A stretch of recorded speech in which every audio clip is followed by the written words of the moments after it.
The wrench slipped from my grease-stained fingers at 11:47 p.m., clattering against the concrete floor of my garage like a gunshot in the silence. I was elbowed deep in the engine of my beat-up Ford pickup when my phone buzzed on the workbench. The notification light blinked, a voice memo from my wife, Sloan. Weird. She never sent voice memos, especially not this late. I wiped my hands on an old rag and picked up the phone, expecting maybe a grocery list or a reminder about some social event I'd inevitably forgotten. I hit play. God, Jenny, I can't take much more of this charade. Sloane's voice was crystal clear, tinged with that particular brand of contempt I'd been hearing more often lately. David's in the garage again, playing with his little truck like some teenager. It's pathetic. Before we dive deeper into this story, I have one small request. Please subscribe, drop a like, comment, and hit that hype button to boost this channel so more people can discover these incredible Reddit stories. This wasn't meant for me. It was meant for her sister, Jenny. But somehow, in whatever cosmic joke the universe was playing, it had landed in my inbox instead. I mean, look at him, she continued, and I could hear the clink of a wine glass in the background. 42 years old, still thinks he's going to make it big with his construction business. We're barely keeping the lights on while he chases pipe dreams and fixes junk cars. I sank onto my work stool, the phone trembling in my hand. 15 years of marriage, and this is what she really thought of me? The worst part is the intimacy, Jen. God, it's like sleeping with a grateful puppy. All that enthusiasm and zero skill. Thank Christ I'm still getting the real thing from Trent, or I'd have lost my mind by now. Trent Morrison, who owned the luxury car dealership downtown. Trent, who I'd met at barbecues, who'd shaken my hand and complimented my wife's cooking. Trent, who was apparently screwing my wife. I keep telling myself it's temporary. Sloane's voice droned on. Once his mother finally kicks the bucket and we get that inheritance, I can file for divorce and take half of everything. Then it's goodbye blue-collar loser, hello real life. The memo ended with a beep that seemed to echo in the sudden silence of my garage. I sat there for maybe 10 minutes, just staring at the phone. The rational part of my brain kept insisting this was some kind of mistake, some misunderstanding. But the audio was clear, unmistakable. That was my wife's voice talking about our marriage like it was a prison sentence she was serving for money. Finally, I stood up, walked to the workbench, and very carefully set down my phone. Then I picked up the wrench and hurled it as hard as I could at the far wall. It left a dent in the drywall that I'd probably never fix. My hands were shaking as I saved the voice memo to 3 different cloud storage accounts. Then I forwarded it to myself on 2 different email addresses just to be sure. By the time I walked into the house at 12:30 a.m., I had a plan. Sloane was asleep in our bed, her blonde hair spread across the pillow like she was posing for a magazine. She looked peaceful, innocent even. It was hard to reconcile this sleeping woman with the voice that had just torn my world apart. I packed quietly, taking only what I absolutely needed: clothes, toiletries, my laptop, and the folder of important documents I kept in my desk drawer. Everything else could wait. I left the house at 5:15 a.m. before Sloane's alarm went off, but first I did 3 things. I transferred half the money from our joint checking account to my personal account, money I'd earned, money that was legally mine. I confelled the joint credit cards and removed myself from our shared cell phone plan. And I forwarded that voice memo to Sloane herself along with a simple message. Listen to yourself. Then listen to what you've lost. I was sitting in Lou's gym at 6 a.m. when my phone started blowing up. Lou Castellaniano had been running the same dive gym for 30 years, ever since he'd retired from the police force. The place smelled like sweat, old leather, and the industrial disinfectant Lou used to mop the floors. It was my sanctuary, the one place in this town where nobody gave a damn about your job title or your wife's social status. You look like hell, Lou said, looking up from the ancient cash register where he was counting the previous day's take. And you're here early, even for you. Marriage trouble?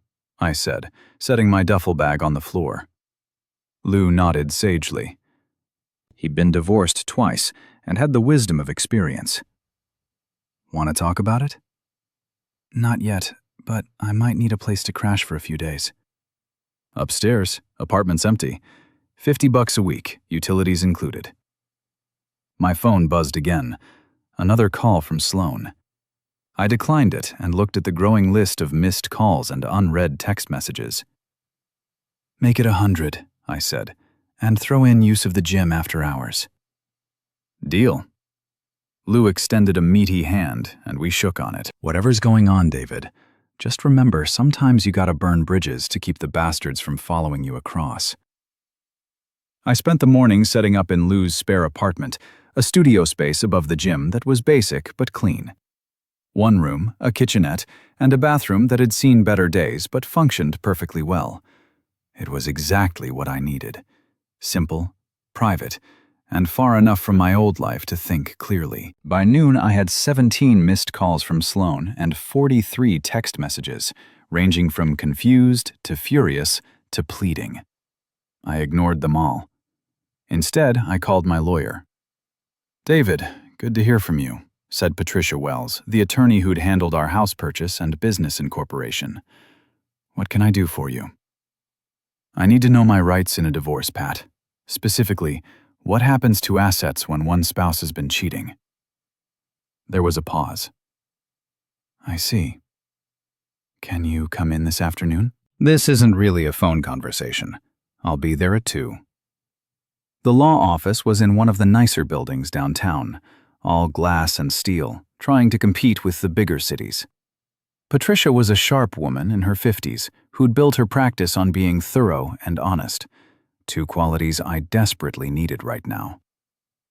Tell me everything, she said, once I was seated across from her desk. I played her the voice memo. She listened without comment, taking notes on a yellow legal pad. This is pretty damning evidence of adultery, she said when it finished. In this state, that can definitely impact asset division. But I have to ask, how did you obtain this recording? She sent it to me by mistake. It was meant for her sister. Patricia nodded. That's important. You didn't record her without consent or hack into her accounts. She sent it directly to you, even if accidentally. That makes it admissible. We spent the next hour going over my options. The house was in both our names, but I'd made the down payment from my inheritance when my father died. The construction business was solely mine. Our joint accounts could be divided, but my business accounts were separate. What about her debts? I asked. What debts? I don't know yet. But in that recording she mentioned barely keeping the lights on. Our finances aren't that tight, unless she's spending money I don't know about. Patricia made another note. We'll need to do a complete financial disclosure as part of the divorce proceedings. If she's been hiding debts or expenses, that will come out. I left the law office feeling better than I had since the night before. Knowledge was power, and I was starting to understand just how much power I might have. My phone rang as I walked to my truck. Unknown number. David, it's Jenny, Sloane's sister, the intended recipient of last night's voice memo. Hey, Jenny. Look, I know this is awkward, but Sloane is freaking out. She's been calling me all morning crying, saying you left and won't answer your phone. Did she tell you why I left? A pause. She said you had some kind of misunderstanding. Play her voice memo from last night, Jenny, the one she meant to send you. Then tell me if you think it was a misunderstanding. Another pause, longer this time. Oh, David, I never got any voice memo. Check your messages again, because if you didn't get it, that means she sent it to me instead of you.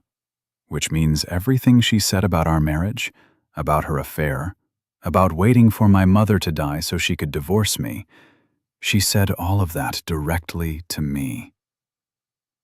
Oh, God. David, I'm so sorry. Don't be sorry for me, Jenny. Be sorry for your sister, because she just destroyed 15 years of marriage with one accidentally honest moment. I hung up and climbed into my truck. As I drove back toward the gym, I passed Morrison Luxury Cars, Trent's dealership. His personal car, a bright red Corvette, was parked in the spot marked Owner, right in front of the showroom. I pulled into the lot and sat there for a moment, engine running, looking at that perfect red car. Then I reached into my glove compartment and pulled out my keys.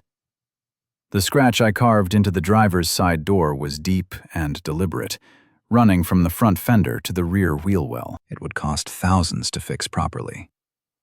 I left a note under his windshield wiper. "Enjoy your new ride. The husband's security cameras probably caught the whole thing." But I didn't care. Some things were worth the consequences. My phone was ringing again as I drove away. This time it was Trent Morrison himself. I answered on the fourth ring. "You bastard!" he screamed into the phone. "You keyed my car!" "Prove it," I said calmly. "I've got you on camera. Then call the cops. But while you're at it, maybe explain to them why the husband of your mistress might be angry with you." Silence on the other end. That's what I thought. I continued. "Here's how this works, Trent. You stay away from my wife. You stay away from me. And maybe your insurance will cover the damage to your car. Keep screwing around with my marriage, and the car will be the least of your problems." I hung up and turned off my phone. The next morning brought a pounding on Lou's front door at 7 a.m. I was downstairs in the gym working out my frustrations on a heavy bag when I heard Lou's voice carrying through the building. "She's not here, lady, and even if she was, you'd need to calm down before I'd let you talk to anyone." I climbed the stairs to find Lou blocking the doorway, his considerable bulk preventing someone from entering. Over his shoulder, I could see Sloane's perfectly styled blonde hair and her red Mercedes parked illegally in the fire lane. "David," she called out when she saw me. "We need to talk." "No, we don't," I said, staying well behind Lou. "You can't just disappear. We're married. We have responsibilities." "Like your responsibility not to screw other men?" I asked. "How's that working out for you?" She tried to push past Lou, but he didn't budge. "Ma'am, you need to leave. This is private property." "I know my rights," Sloane snapped. "I'm his wife, and I'm the property owner," Lou replied calmly. "And I'm telling you to leave before I call the police." "Fine." She stepped back, her face flushed with anger. "But this isn't over, David. You can't hide forever." She stormed back to her Mercedes and peeled out of the parking lot, leaving rubber marks on the asphalt. "Friend of yours?" Lou asked with a grin. "Soon-to-be ex-wife." "Ah, the voice memo lady." I'd told Lou the whole story the night before over a couple of beers. He'd listened without judgment, occasionally shaking his head or muttering under his breath. "She'll be back," he said. "Now, they always come back when they realize they can't control the situation anymore." He was right. Over the next 3 days, Sloane showed up at the gym twice more, called my business phone constantly, and even tried to get my mother involved by telling her I was having a midlife crisis. That backfired spectacularly when my mother called me. "David, honey, Sloane says you're going through some kind of breakdown." "Mom, did she tell you why I moved out?" "She said you had a fight about money." I played her the voice memo. The silence that followed lasted nearly a full minute. "That little witch," my mother finally said. My 70-year-old mother, who'd never used profanity in my presence, called my wife a witch. "Mom, no, David. Just no. I never liked her, you know that. Too fancy, too concerned with appearances. But I kept my mouth shut because you seemed happy. But this is unforgivable." She mentioned waiting for you to die so she could get the inheritance over my dead body. "I'm calling my lawyer tomorrow to make sure she doesn't get a penny." Word was spreading through our social circle like wildfire. In a town this size, secrets didn't keep long, especially when they involved affairs and public confrontations. My business partner Jake called on Thursday. "Dude, is it true about Sloan and Trent Morrison?" "Where'd you hear that?" "Everywhere, man. It's all over town. People are saying you keyed his car and moved out. People are saying a lot of things. So, it's true. The affair? Yeah, the car. Can't prove it was me." Jake laughed. "Good for you, man. I never liked her anyway.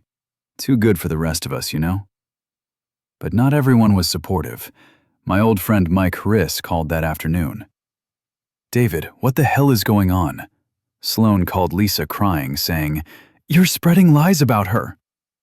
Mike and I had been friends since high school. His wife Lisa and Sloan had become close over the years, bonding over their shared love of expensive restaurants and designer handbags. "They're not lies, Mike. She recorded herself saying all of it." "Come on, man. Marriage problems happen. But this public humiliation thing, that's not like you." "You're right. The old me would have just taken it and tried to work things out. But the old me didn't know his wife was screwing around and planning to divorce him for money. Even if that's true, airing your dirty laundry in public isn't going to help anything. Mike, whose side are you on here?" A pause. "I'm not taking sides. I'm just saying, maybe you should think about counseling or something before you do anything you'll regret." "I already regret something, Mike. I regret wasting 15 years on a woman who thinks I'm a pathetic loser." David. I hung up. That evening, I was having dinner at Murphy's Tavern, a dive bar near the gym that served decent burgers and minded its own business. I was halfway through a bacon cheeseburger when Gina Walsh slid into the booth across from me. Gina was Sloane's best friend, a socialite who owned a trendy wine bar downtown called Vintage. She was attractive in that carefully maintained way that screamed money and time, with auburn hair that had never seen a box dye and clothes that cost more than my truck payment. "David, we need to talk." "No, we don't." "Sloan is devastated. She's barely eating, barely sleeping. This whole thing is destroying her." I set down my burger and looked at her. "Good." Gina blinked, clearly not expecting that response. "Good," she repeated. "Yeah, good. She destroyed our marriage, Gina. She's been lying to me for God knows how long, screwing another man, and planning to divorce me the minute my mother dies. So, yeah, I'm glad she's devastated. She should be." "People make mistakes, David. She loves you." "She loves my potential inheritance. She said so herself." "You're taking that recording out of context." I pulled out my phone and set it on the table. "Want to hear it again?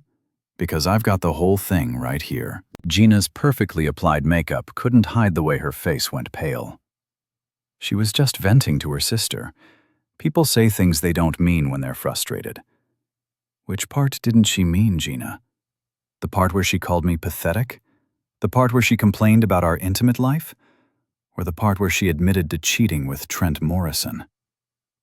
"David, please, if you love her..." "I did love her. For 15 years. I loved her completely. I worked my ass off to give her the life she wanted. Put her needs first. Supported her career, even when it meant sacrificing my own opportunities. And the whole time she thought I was a joke." I stood up and threw a 20 on the table. "Tell Sloan," I said, "thanks for the honesty. It's the first real thing she's given me in years." I walked out of Murphy's feeling lighter than I had in days. But as I drove back to the gym, I started thinking about what Gina had said. Not the part about Sloan being devastated. I didn't care about that anymore. But the part about taking the recording out of context. There was no context that made what Sloan said acceptable, but there might be more context I didn't know about yet. Back in my apartment, I opened my laptop and started digging into our finances. I'd always left most of the money management to Sloan. She was better with numbers, more organized, better at keeping track of bills and investments. I focused on earning money. She focused on managing it.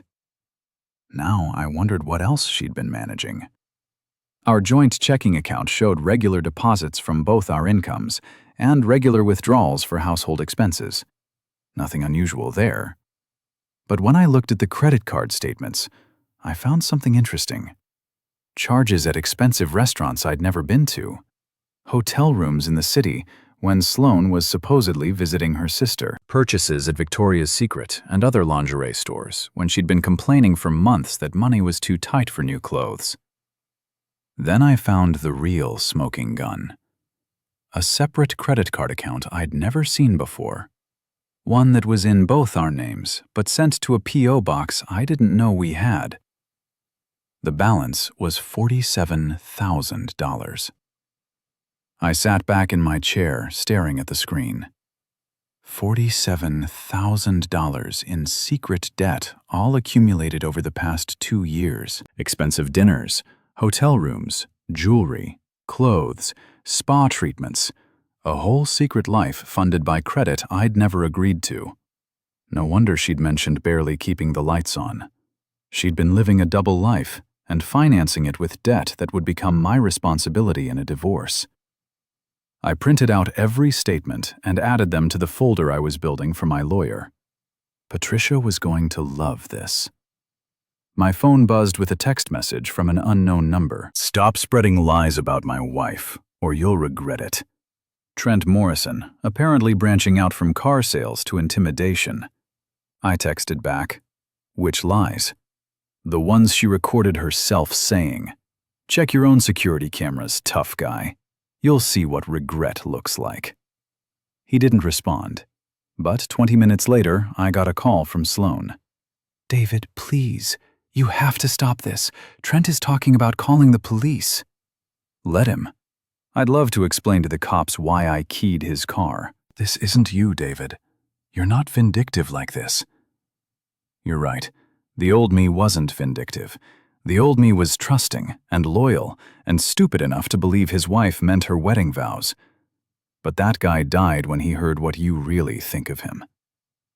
"I didn't mean those things. I was just frustrated, venting to Jenny. I never meant for you to hear that." "I know you didn't mean for me to hear it. That's what makes it the truth, Sloane. When you thought I couldn't hear you, you told the world exactly what our marriage means to you. We can fix this. We can go to counseling, work through our problems. Our problems, Sloane. You've been cheating on me and racking up secret debt for years. Those aren't problems to work through. Those are betrayals to recover from. I made mistakes. You made choices. And now I'm making mine." I hung up and turned off my phone. Tomorrow, I was going to start making some very interesting choices indeed. Friday morning brought an unexpected visitor to the gym. I was spotting for Moose Patterson, a regular who'd earned his nickname through sheer size rather than any lack of intelligence.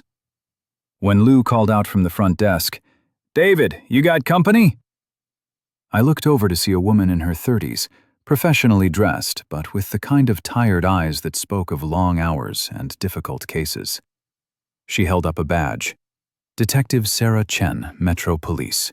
Could we talk privately?" My stomach dropped. Trent had actually called the cops about his car. We went upstairs to my apartment where Detective Chen declined my offer of coffee and got straight to business. "Mr. Kellerman, we received a complaint about vandalism to a vehicle at Morrison Luxury Cars. The owner claims to have security footage of you damaging his personal car." "Am I under arrest?" "Not at this time. I'm here to get your side of the story." I gestured to the kitchen table and we both sat down. "Trent Morrison is having an affair with my wife," I said. "I found out 3 days ago when she accidentally sent me a voice recording meant for her sister. In that recording, she detailed their relationship and made it clear our marriage was a sham." Detective Chen took notes as I talked. "So, you decided to damage his car in retaliation?" I decided to express my feelings about the situation by keying his Corvette, allegedly. She almost smiled at that. "Mr. Kellerman, I have to ask, is there any chance this could escalate further? Any threats made? Any plans for additional retaliation?" Detective, I'm a 42-year-old construction contractor going through a divorce. I'm not planning to burn down his dealership or anything. I just want to get on with my life. What about your wife? Any threats toward her? None. I moved out, filed for divorce, and I'm trying to stay away from her. She's the one who keeps showing up places trying to talk to me. Detective Chen finished her notes and closed her notebook. Here's the thing, Mr. Kellerman. Technically, you committed a crime. Vandalism, destruction of property. Mr. Morrison could press charges. But when I talked to him, he seemed more interested in making sure you stayed away from him than in actually prosecuting. And between you and me, half the department knows about his reputation with married women. You're not the first husbands to express their displeasure with his behavior. She stood up and handed me her card. Stay out of trouble, Mr. Kellerman, and maybe find a more legal way to work through your anger. After she left, I sat in my apartment thinking about what she'd said. Half the department knew about Trent's reputation with married women. That meant Sloane wasn't his first affair. Probably wasn't even his current only affair. I was just the latest in a long line of cuckolded husbands. The thought should have made me feel worse, but instead it clarified something for me. This wasn't about love or passion or even attraction. This was about power and conquest for Trent, and about excitement and status for Sloane. I was collateral damage in their game. That afternoon, I drove to Patricia's office for our follow-up meeting. I brought the credit card statements and bank records I'd discovered, along with a written timeline of everything that had happened since I'd received the voice memo. This is very helpful, Patricia said, reviewing the financial documents. The secret debt significantly changes the asset division calculation. In fact, since she incurred this debt without your knowledge for non-marital purposes, you may not be responsible for any of it. What do you mean? Debt incurred by one spouse for their own benefit without the other spouse's knowledge or consent can be considered separate debt in divorce proceedings, especially when that debt was used to fund an extramarital affair. She pulled out a calculator and started running numbers. Based on what I'm seeing here and factoring in the house, your business, and the separate debt, you could actually come out ahead in this divorce, significantly ahead. How significantly? You keep the business, you keep your separate accounts, you get your share of the house equity, and she's responsible for the credit card debt. Plus, in this state, adultery can impact alimony calculations. For the first time since this whole mess started, I smiled. There's one more thing, I said, and told her about Detective Chen's visit and her comment about Trent's reputation. Interesting. That suggests a pattern of behavior that could be relevant if we need character witnesses. You mean other wives he screwed around with? I mean other situations where his actions have caused marital problems. If we can establish a pattern, it strengthens your case and potentially creates additional leverage. I left Patricia's office feeling better than I had in days, but my good mood was short-lived. My phone had 17 missed calls, all from the same number. When I called it back, Mike Hendress answered on the first ring. Jesus, David, where have you been? I've been trying to reach you all afternoon. I was at my lawyer's office. What's wrong? It's your mother. She's in the hospital. The world tilted sideways. What happened? Heart attack. Lisa got a call from Sloane about an hour ago. She's at Metro General in the ICU. I was in my truck and driving before Mike finished talking. Metro General was a 20-minute drive that I made in 12. I ran through the parking garage and took the elevator to the ICU, where I found Sloane sitting in the waiting room, her eyes red from crying. David, thank God, she said, standing up when she saw me. The doctors won't tell me anything because I'm not family. How is she? What happened? She collapsed at home this morning.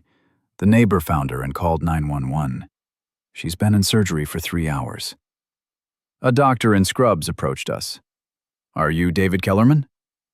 Yes, that's my mother, Margaret Kellerman, Doctor. Williams, your mother suffered a massive heart attack.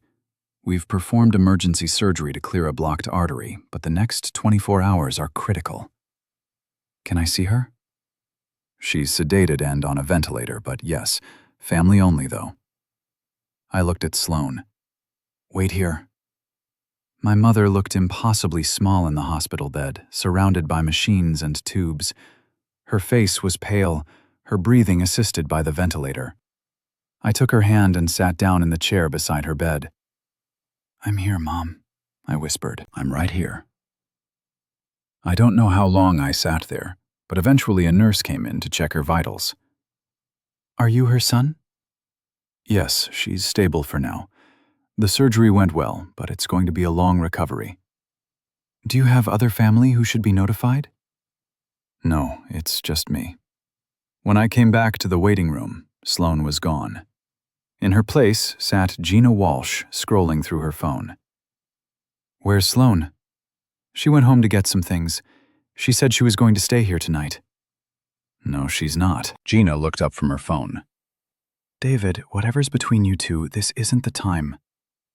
You're right. This isn't the time for her to play the devoted daughter-in-law for sympathy. She's not family anymore, Gina. She made that clear when she decided our marriage was a joke. She loves your mother. She loves my mother's will. There's a difference.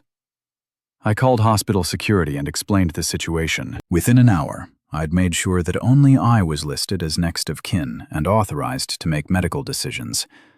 Sloan would have to wait in the general waiting area like any other visitor. When she came back with an overnight bag, she was furious. They won't let me into the ICU. They said I'm not authorized. That's right, David. She's been like a mother to me for 15 years, and you've been planning her death for at least 2. Remember, you were waiting for her to kick the bucket so you could divorce me and take half her money. Sloane's face went white. I never said that.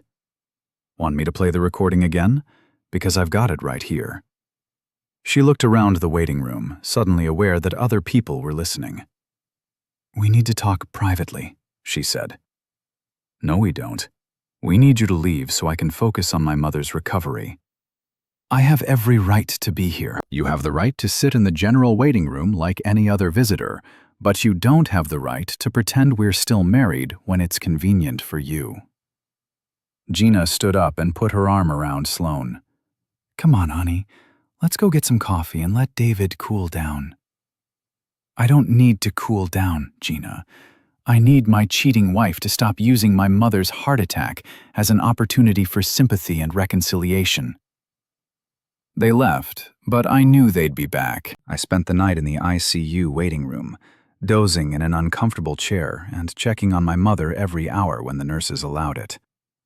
Around 3 a.m., she opened her eyes for the first time. David, I'm here. Mom, what happened? You had a heart attack. You're in the hospital, but you're going to be okay. She squeezed my hand weakly. Where's Sloan? She's not here right now. My mother studied my face in the dim light from the hallway. Good, she whispered, and closed her eyes again. The next morning brought better news.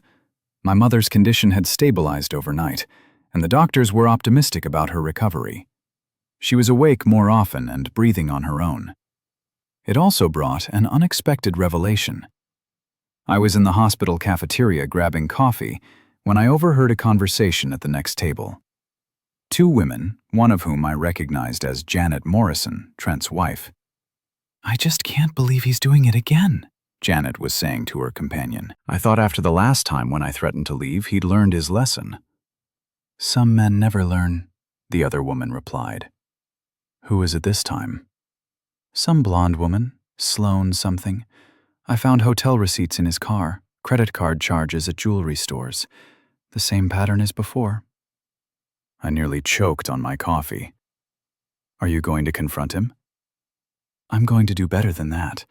I'm going to take him for everything he's worth. My lawyer says with his history of adultery and the prenup he made me sign, I can get the house, half the business, and permanent alimony.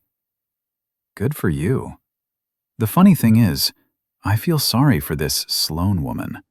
She probably thinks she's special, that he's going to leave me for her.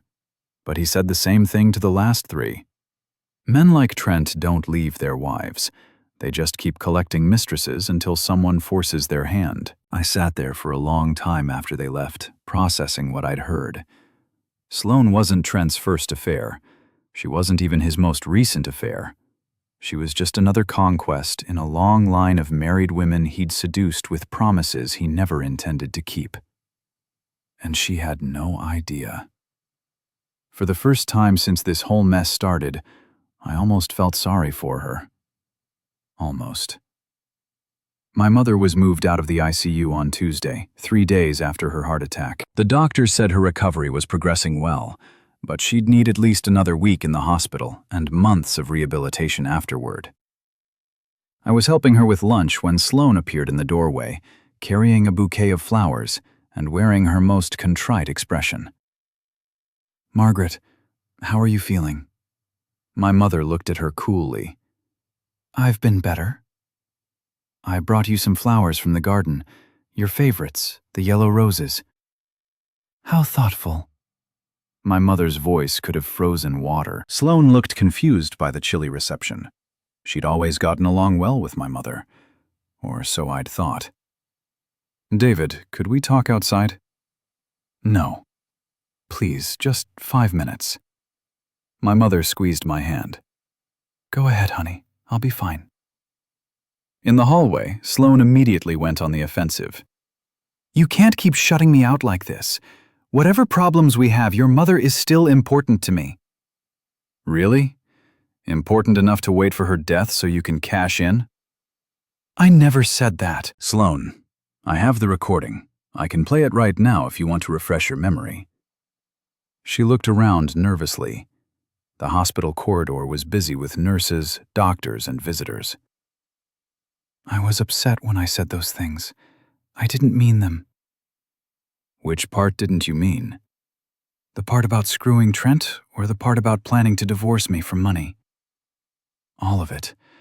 I was just venting, saying things I didn't really feel." "Okay, let's test that theory. Are you still sleeping with Trent?" She hesitated just long enough to give me the answer. "I thought so." I said, "So you meant that part. What about the divorce? Still planning to file as soon as my mother dies?" "David, please." "And the money? Still think I'm a pathetic loser who can't provide the lifestyle you deserve?" "Stop it." "No, Sloane, you stop it. Stop pretending this is all a misunderstanding. Stop acting like you're the victim here, and stop using my mother's illness as an excuse to force conversations we don't need to have." I started to walk away, but she grabbed my arm. "David, wait. There's something you don't understand about Trent and me." "I understand plenty." "No, you don't. It's not what you think." Something in her voice made me stop and turn around. "Then tell me what it is." She looked around again, then pulled me into an empty family conference room. "Trent told me he was getting divorced. He said his wife knew about us, and they were working out a settlement. He said once his divorce was final, we could be together openly." I stared at her. "And you believed that?" "Why wouldn't I? He showed me papers from his lawyer, talked about the property division, the timeline for everything." "Sloane, I was in the hospital cafeteria yesterday and heard his wife talking to a friend. She just found out about the affair. She's not getting divorced. She's planning to take him to the cleaners for cheating." The color drained from Sloane's face. "That's impossible." "He said he lied just like he lied to the 3 women before you." 3 women. According to his wife, you're just the latest in a long line of affairs. He has a pattern, Sloane. He seduces married women, promises to leave his wife, strings them along for months or years, then moves on to the next conquest. She sank into one of the conference room chairs. "You're lying." "Why would I lie about this? I hate you both equally at this point." "Because you want me back. You think if you can convince me Trent doesn't love me?" "Sloane, I don't want you back. I wouldn't take you back if you came crawling on your knees. You destroyed our marriage, lied to me for years, and racked up $47,000 in secret debt to finance your affair. You're the worst thing that ever happened to me, and I thank God every day that I found out the truth before wasting any more of my life on you." She was crying now, mascara running down her cheeks. $47,000. The credit card account you opened in both our names. The one you've been using for hotels and dinners and lingerie. Did you really think I wouldn't find out about that? I was going to tell you when, after the divorce, when it became my problem. I was going to pay it back with what money? Your salary barely covers your car payment and shopping habit. She was sobbing now, the full, ugly cry that she'd always been able to use to get her way in arguments. But this time, it just made me angry. Save the tears, Sloan. You made your choices. Now you get to live with them. I left her in the conference room and went back to my mother's room. "How did it go?" my mother asked. "About like you'd expect." "David, I need to tell you something. I changed my will last week after I heard that recording." "Mom, you don't need to." "Yes, I do. Everything goes to you now. The house, the investments, the life insurance. She won't get a penny." "What if something happens to me? Then it all goes to charity. But not to her. Never to her." That evening, I was back at the gym when my phone rang. Unknown number again. David Kellerman. "Yeah? This is Janet Morrison, Trent's wife? I think we need to talk." We met at a coffee shop downtown, away from anywhere we might run into mutual acquaintances. Janet was an attractive woman in her 40s, well-dressed, but with the kind of tired eyes that spoke of years of disappointment. "I know about your wife and my husband," she said, without preamble. I figured. "I also know you keyed his car. Good for you." That surprised me. "You're not angry?" "I'm furious, but not at you." "You're just another victim of Trent's hobby." "Hobby?" "Collecting married women. He's been doing it for years, always the same pattern. Finds a woman who's unhappy in her marriage, convinces her he's going to leave me for her, strings her along for months, then gets bored and moves on." "How many that I know about?" "6, including your wife." "And you stayed with him." Janet sipped her coffee and stared out the window. "The first time I believed him when he said it was a mistake, that it would never happen again. The second time I threatened to leave. He cried, begged, promised to go to counseling. The third time I started planning my exit strategy." "What changed?" "I got smart. Started documenting everything, building a case. My lawyer says I can take him for half of everything, plus permanent alimony. The car dealership alone is worth over $2 million. So, why are you talking to me?" "Because I want to make sure he doesn't wiggle out of this one. I need evidence of the current affair.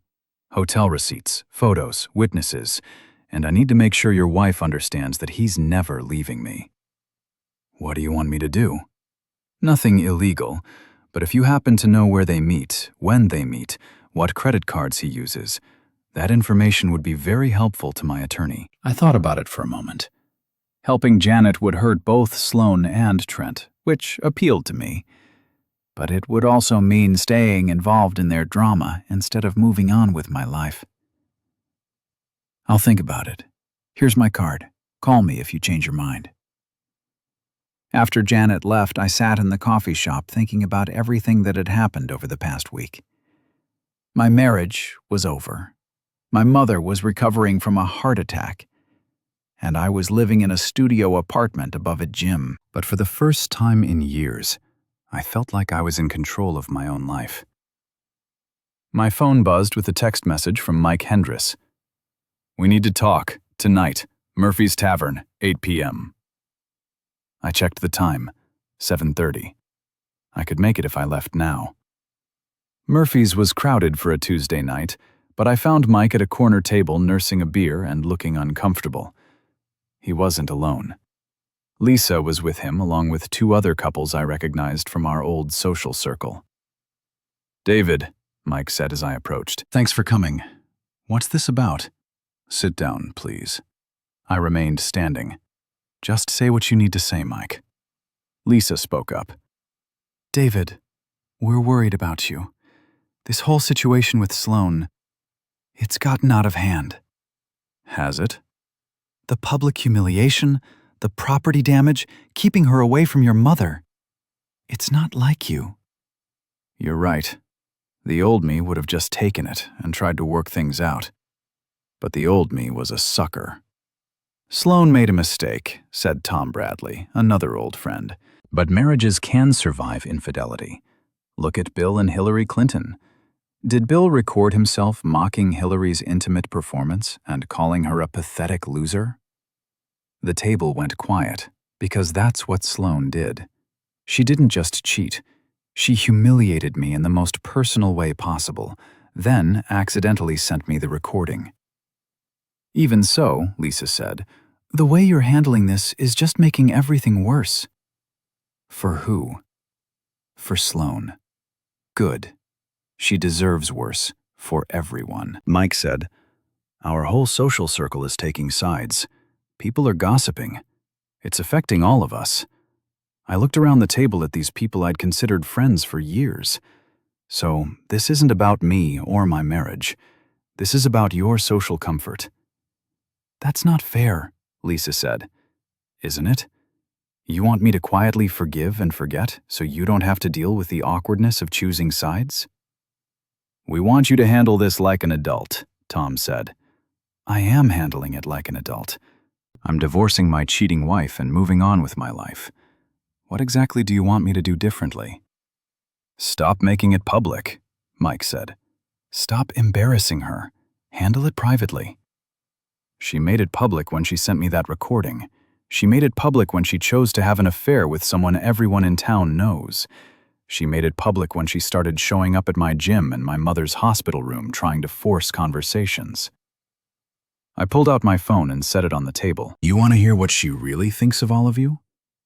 Because she had some interesting things to say about your wives, too. The color drained from Mike's face. David, don't what? Don't let you hear the truth? Isn't that what got me into this mess in the first place? Not knowing the truth? I picked up my phone and headed for the door. You know what, Mike? You're right about one thing. This isn't like me. The old me cared more about keeping the peace than standing up for himself. But that guy died last week when he heard his wife's real opinion of him. I paused at the door and looked back at the table. If you want to stay friends with both of us, that's your choice. But don't expect me to make it easier by pretending this didn't happen. I walked out of Murphy's knowing I'd probably just lost the last of my old friends. But as I drove back to the gym, I realized I didn't care. For the first time in years, I was being completely honest about what I wanted and how I felt. It was terrifying and liberating at the same time. My phone was ringing when I got back to my apartment. Janet Morrison, I've been thinking about our conversation, I said when I answered. And I'm in. What do you need? The plan Janet and I developed was simple and completely legal. She would hire a private investigator to document Trent's affair, and I would provide information about when and where Sloan was likely to be with him. It didn't take long. Sloan had been texting me constantly since our hospital confrontation, alternating between angry accusations and tearful pleas for reconciliation. In those messages, she'd inadvertently revealed their pattern. Tuesday lunches at the Riverside Hotel, Thursday evening business dinners at expensive restaurants, weekend getaways when she told me she was visiting her sister. Within 2 weeks, Janet's investigator had dozens of photos and hours of video evidence. Trent and Sloan entering hotel rooms, kissing in restaurant parking lots, shopping together at jewelry stores. A complete documentation of their affair. But Janet wanted more than just evidence for her divorce. She wanted public humiliation. He's embarrassed me for years, she told me during one of our coffee meetings. Made me look like a fool to everyone who knew about his affairs. Now it's his turn. The opportunity came sooner than expected. Every year, the Chamber of Commerce held a big fundraising gala at the convention center. It was the social event of the season, attended by every business owner, politician, and socialite in the city. Trent was on the organizing committee, and his dealership was a major sponsor. Janet was supposed to attend as his wife, but she had a better idea. "I'm going to stand up during his speech and play a video montage of his greatest hits," she told me. Every affair, every lie, every promise he made to leave me. All set to music like a wedding slideshow. That's pretty nuclear. He deserves nuclear. What about Sloane? What about her? She made her choice. I thought about it for a long time. Part of me wanted to see both Trent and Sloane publicly humiliated, but another part of me just wanted to be done with all of it. In the end, it was Sloane herself who made the decision for me.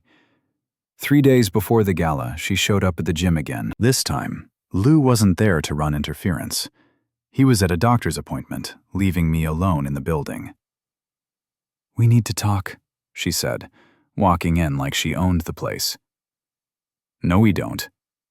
"David, please, I know you're angry, but I figured out what's really going on here." "Have you?" "Trent's wife is manipulating you. She's using you to get evidence for her divorce." I looked up from the weight machine I was adjusting. And you're letting her use you for revenge against me." "Maybe I am. So what? So this isn't about our marriage anymore. This is about you wanting to hurt me." I set down my tools and faced her directly. "Sloane, our marriage ended the night you sent me that voice memo. Everything since then has just been cleanup." "That's not true. We can still fix this." "No, we can't. You know why? Because even now, even after everything that's happened, you're still lying to me." "I'm not lying." "You're still seeing Trent." She opened her mouth to deny it, then closed it again. "I saw you with him yesterday," I continued, "at the Riverside Hotel, same place you've been meeting for months." "How did you—" She stopped herself. "How did I know?" "Because his wife hired a private investigator, and I've been helping her document your affair." The blood drained from her face. "You bastard." "Yeah, I am. And you know what? I'm good with that. For 15 years, I was the nice guy, the understanding husband, the man who put your needs first. And where did it get me? Cheated on, lied to, and publicly humiliated. David. So yeah, I'm helping Janet Morrison destroy your boyfriend. I'm helping her take him for everything he's worth. And when she's done with him, maybe you two can be broke together." Sloane was crying again, but this time it was different. This wasn't manipulative tears meant to get her way. This was genuine anguish. "He told me he loved me." "He told 6 other women the same thing. He said we were going to be together." "He's never leaving his wife, Sloane. He never was. You were just entertainment." She collapsed into one of the gym's old chairs, sobbing. "I've lost everything, haven't I?" "Yeah, you have." "My marriage, my friends, my reputation, your credit rating, your financial security, your mother-in-law's inheritance." "Stop." "Why? You didn't stop when you were destroying our marriage. You didn't stop when you were racking up debt in my name. You didn't stop when you were mocking me to your sister." I sat down across from her. "Sloane, I want you to understand something. I didn't do this to you. You did this to yourself. Every choice, every lie, every betrayal, that was you. I just stopped protecting you from the consequences." She looked up at me with red, swollen eyes. "I never meant for any of this to happen. I know you meant to keep your affair secret, divorce me after my mother died, and walk away with half of everything. But you got caught. What happens now? Now you figure out how to rebuild your life, just like I'm doing." She stood up slowly like an old woman. "Will you ever forgive me?" "I don't know.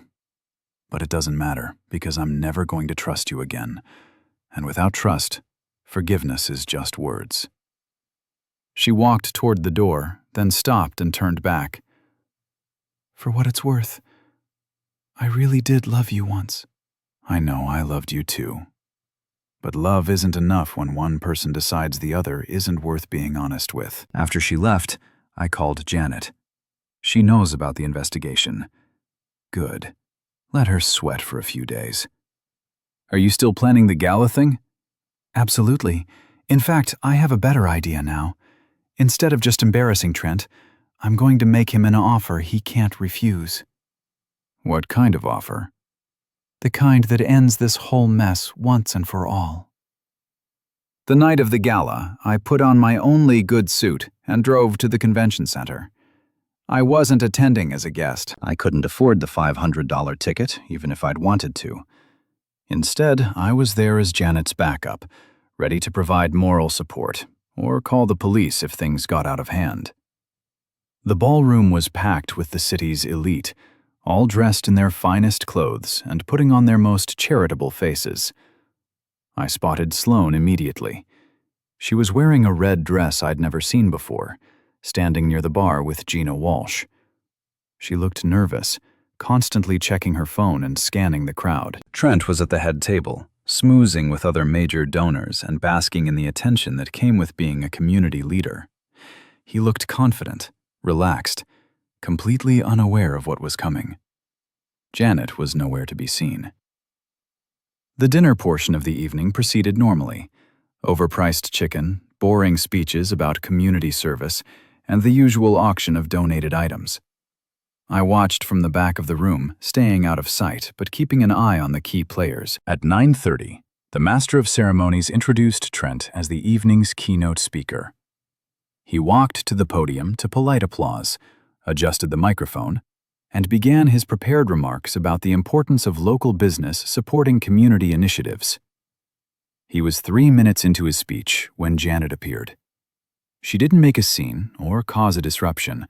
She simply walked calmly to the front of the room, carrying a manila envelope, and stood beside the podium. Trent faltered mid-sentence when he saw her. "Ladies and gentlemen," Janet said, taking the microphone from her stunned husband. "I apologize for the interruption, but I have an announcement to make." The room went dead silent. My husband, Trent, has been having an affair with a woman named Sloane Kellerman. This is their 6th documented affair in our 12-year marriage. Gasps and murmurs rippled through the crowd. I saw Sloane's face go white as everyone turned to look at her. "I have photographs, video evidence, hotel receipts, and credit card records documenting this affair," Janet continued. "I also have evidence of 5 previous affairs with other married women in this community." She opened the manila envelope and pulled out a stack of photographs. "I could share these with you tonight, but I'm not here for public humiliation. I'm here to make a business proposition." She turned to Trent, who was standing frozen beside the podium. "Trent, you have 2 choices. Option 1, I file for divorce tomorrow, release all of this evidence to the media, and take you for everything you're worth in court. Option 2, you sign these divorce papers right now, give me the house and half the business, and we end this quietly." She pulled a document from the envelope and set it on the podium. "You have 60 seconds to decide." The ballroom was so quiet I could hear the air conditioning running. Trent looked out at the crowd of his peers, his customers, his friends, all waiting to see what he would do. He signed the papers. "Thank you," Janet said, taking back the microphone. "I apologize again for the disruption. Please enjoy the rest of your evening." She walked out of the ballroom with her head held high, leaving Trent standing at the podium like a deer in headlights. The room erupted in chaos. People were talking, pointing, pulling out their phones to text and call friends who weren't there. I saw Sloane pushing through the crowd toward the exit with Gina close behind. I followed them outside. "Sloane." She turned around, her face streaked with tears and mascara. "Are you happy now?" she screamed. "Is this what you wanted?" "Actually, yeah, it is." You destroyed my life. No, Sloan, you destroyed your own life. I just stopped trying to save you from yourself. Gina stepped between us. David, that's enough. Can't you see she suffered enough? Has she? Because from where I'm standing, she suffered exactly as much as she deserves. You're being cruel. I'm being honest. There's a difference. Sloan looked at me with pure hatred. I hope you're satisfied. I hope this was worth destroying. 15 years of marriage. It wasn't 15 years of marriage, Sloan. It was 15 years of me being married to someone who was pretending to be married to me. Tonight just made that official. I turned and walked away, leaving them standing in the parking lot. As I drove home, I felt something I hadn't experienced in months. Peace. It was over. Really, truly over. Sloan and Trent had been publicly exposed. Janet had gotten her revenge and her divorce settlement, and I was finally free to move on with my life. My phone buzzed with a text message from Patricia, my lawyer. Saw the news. Divorce papers will be ready for signature Monday. Congratulations. I smiled and put the phone away. For the first time in 15 years, I was exactly where I wanted to be. Epilogue. 6 months later, I was installing crown molding in the kitchen of my new house when Lou knocked on the front door. It was a modest place, 3 bedrooms, 2 baths, nothing fancy. But it was mine. Completely, legally, financially mine. Looking good, Lou said, surveying the work I'd done. You've got a real talent for this. Thanks. Coffee? Sure. We sat on the back deck, looking out at the small yard I was slowly landscaping. It was peaceful here. Quiet except for the occasional sound of traffic from the main road. How's your mom doing? Better every day. She's talking about selling her house and moving into one of those senior communities. That might be good for her. Yeah, I think so too. Less maintenance, more social interaction. Lou sipped his coffee and studied my face. You seem different, David. Happier? I am happier. Any regrets? I thought about it for a moment. About the divorce? No. About the way it ended? Sometimes, but not enough to change anything. What about Sloan? You hear from her at all? Not since the gala. Patricia says she signed the divorce papers without any changes. No alimony, no claim on my business, responsible for her own debt. It was exactly what we offered 6 months ago.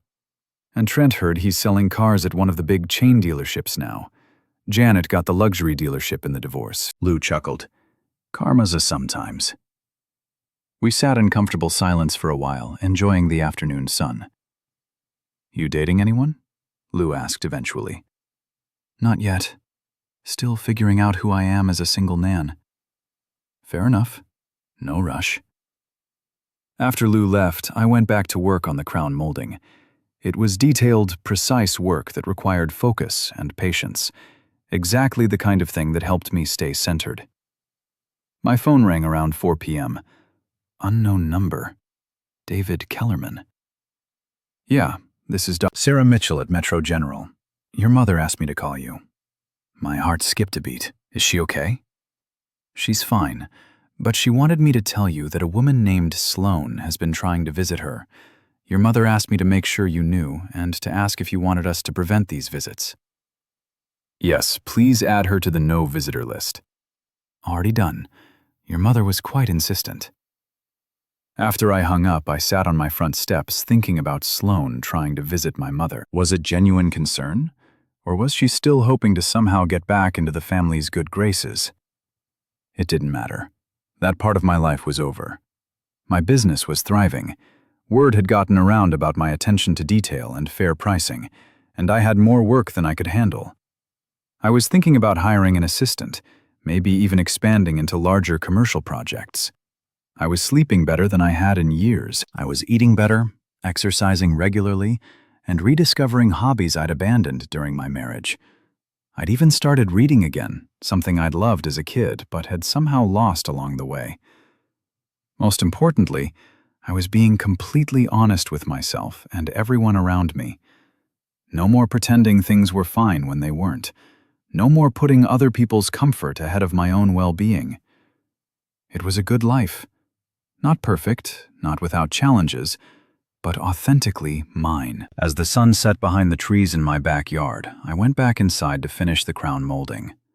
Tomorrow, I would start on the bathroom renovation, and next weekend, I was planning to build a deck off the master bedroom. Small projects, simple pleasures, honest work. For the first time in my adult life, I was exactly who I wanted to be.